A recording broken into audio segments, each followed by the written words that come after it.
Hey, I'm going to go ahead and give my opening comments and we'll turn it over to General Lubis.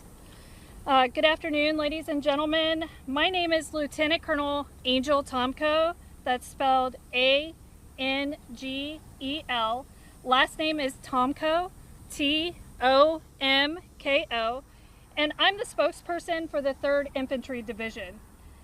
Today we're here to discuss the incident that took place earlier today on the north side of Fort Stewart installation at the 2nd Armored Brigade Combat Team footprint. In just a moment, I'm going to introduce you to Brigadier General John Lubis. That's spelled J-O-H-N,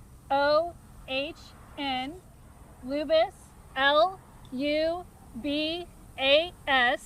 He's the Commanding General of the 3rd Infantry Division.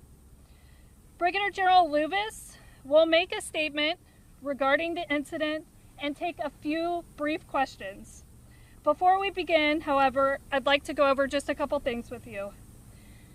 We have limited time for questions given that this is an ongoing investigation, and we may not have all the information that we can share, but we will try to be as transparent as possible.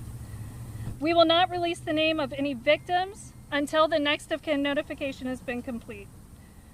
We will not speculate as to any intentions, motives, or backstories, given that this is an ongoing investigation. When you ask your questions, we ask that you please give your name and the affiliation in case we need to do a follow-up. And it's a little hard to hear, so please speak up so that General Lubis can hear you and that you can hear him. Thank you, ladies and gentlemen. I will now turn it over to General Lubis.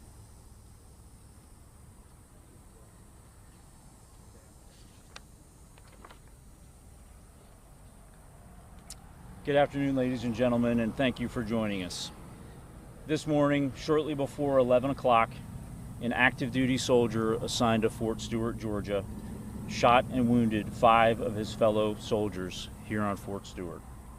Thankfully, all are in stable condition and all are expected to recover. The alleged shooter is in custody. We have reestablished security. I have lifted all lockdown measures on Fort Stewart, and there is currently no threat to the local community.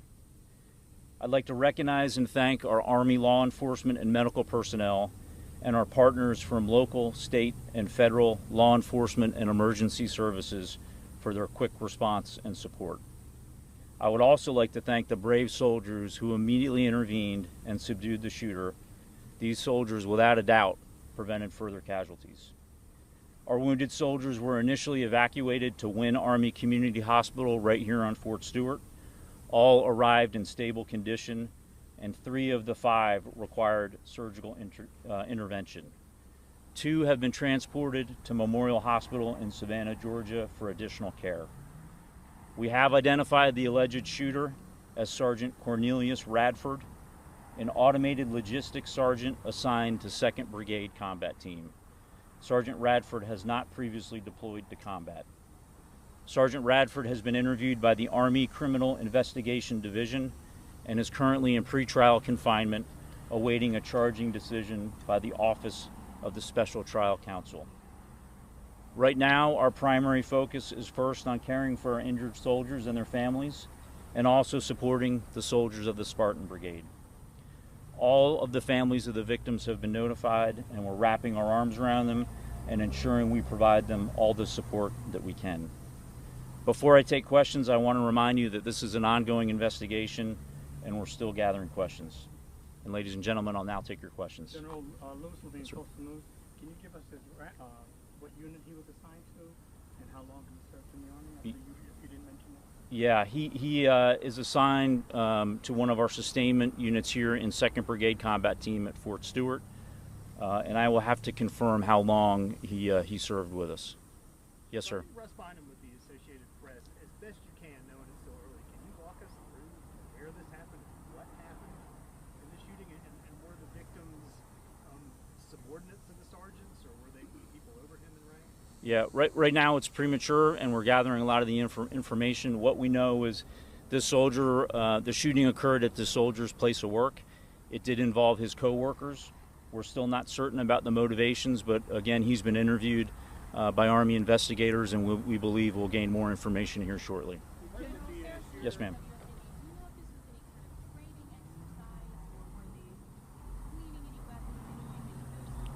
No, ma'am. We don't have any reason to believe it had anything to do with a training event. Other than that, I can't state the motivations for this soldier. We've heard that the shooter Yes, may sir. have been from Jacksonville, Florida. Are you able to confirm that? We also heard that he had maybe been arrested for DUI recently. Yeah, at this point, I can't confirm where he's from. We can follow up on that. I do believe he was arrested locally for a DUI. That was unknown to his chain of command until the event occurred, and we started looking into the law enforcement databases. Robin, now from the current, can you tell us whether or not that was a military weapon or whether this was a personal weapon that the person brought on base? Yes, ma'am. I can confirm it was not a military weapon, and we believe it was a personal handgun. Yes, sir. What does this mean for ongoing security measures if situations able to occur with personal weapons? Yeah, I'm very confident in the security of this installation. We've got a great partnership with local law enforcement. As you can see here at our gates, we have armed guards in protective equipment. This one's a bit difficult, and we're going to have to determine how he was able to get a handgun to his place of duty. Alicia News for JAG. Has the suspect had any prior disciplinary or behavioral issues on base? No, ma'am, not that we're aware of. But again, it's early in the investigation, but not that I'm currently aware of. I know that You mentioned that some soldiers helped subdue him. Do you know if this arrest ultimately did he surrender peacefully or what did this arrest? I don't have the details on that, but I know that his soldiers in the area that witnessed the shooting immediately and without hesitation tackled the soldier, subdued him, that allowed law enforcement to then take him into custody. And we've got time for one more question. I know that you can't speak to the motivation, but if this turns out to be some situation where somebody had extremist beliefs or maybe classified as a terrorist attack, I mean, how does that change the base's response or the base's investigation moving forward? Yeah, currently we have no reason to believe any of that is the case. However, we continuously assess the threat environment, both in the immediate area and across our Army and DoD installations, and we will address the threat level accordingly. Do you have the rank of the shooter? Yes, sir. He was a sergeant. Ladies and gentlemen, thank you for your questions, and again, thanks to the local responders and the local community for their help. Thanks, and have a great afternoon. Thank you, sir. Hey, I'm going to give you the proper spelling of, I'm going to give you the spelling of the assailant. The first name is Cornelius. It's spelled Q-U-O-R-N-E-L-I-U-S.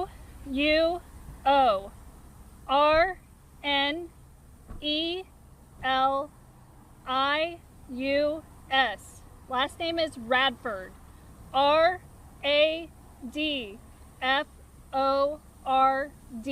Radford. He's 28 years old. And there was some mention he was second logistics. I didn't get all of that. Yeah, so he is a automated logistics sergeant, a 92 Alpha with 2nd Armored Brigade Combat Team. Hey, I'm going to come off the podium now, but if you guys have additional questions that I can help facilitate stuff, we have a whole team of public affairs back here that's here to help. Could I ask you